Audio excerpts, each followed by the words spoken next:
say relationship building is a very important. Rapport, building rapport with your own team, with external stakeholders, the customers, suppliers, users, all of these, how as an analyst, it's a really important aspect. If you ask me, when you try and conduct an interview, you're totally nobody. It's like I have done so many interviews where I don't even know the person. He's a stranger or she's a stranger to me. And then we kind of go there as strangers. And then in the first 1 or 2 minutes, you should be able to kind of establish a rapport and develop a trust factor that they would start opening up themselves and giving you the right kind of responses, being honest with you. So for that thing, you should be able to actually kind of, establish that trust in the first few minutes. And again, that is again a part of relationship building.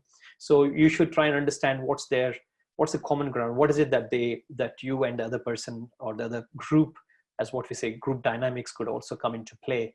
How you can play around with this. What's their cultural aspects? What are the cultural ecosystem that they come from? What are the kind of values that you could potentially kind of have a common ground there? And then how you can try and have an overlap between yours and there, so that you don't appear to be coming in from Mars or Venus. They should understand that you're actually out there trying to understand their problem and then help solve the problem. So whoever, as an analyst, I think it's our job to go and say that, hey, all I'm trying to do is to kind of understand your problem so that I can help you solve the problem. I'm here to support you. I'm here to make your life easier. And that's the whole approach that I always used to go out and then talk to people. That's the whole thing, how honestly, with how much kind of integrity you're going to share this would actually, establish the rapport quickly or time taking. That really depends. And for that, there are a lot of different things. I don't want to get into the nitty-gritties, but then it depends on your body language, how you're sitting, how you're standing, how you're conducting yourself, your body language, your the dress that you wear. For example, I could have worn today the tuxedo with a jacket and a tie. That's perfect. I mean, I could have done that today, but then I don't need to because of the occasion doesn't demand. But for example, if you were to go out and meet somebody in a different corporate setting, in a corporate way, then by all means go ahead, go in formals. As well as, for example, if you are going into some other setting where you're expected to be casual. So I would first of all understand, even before I go to a meeting, the first thing is what's the agenda? Who are the people that are coming? That would really open up. If you have got some really senior persons coming in, and then they're also, the setting is formal, the agenda is formal, you're trying to actually do something, serious discussions, why not turn up in a jacket and a tie? And so same goes with the ladies out there, with the women.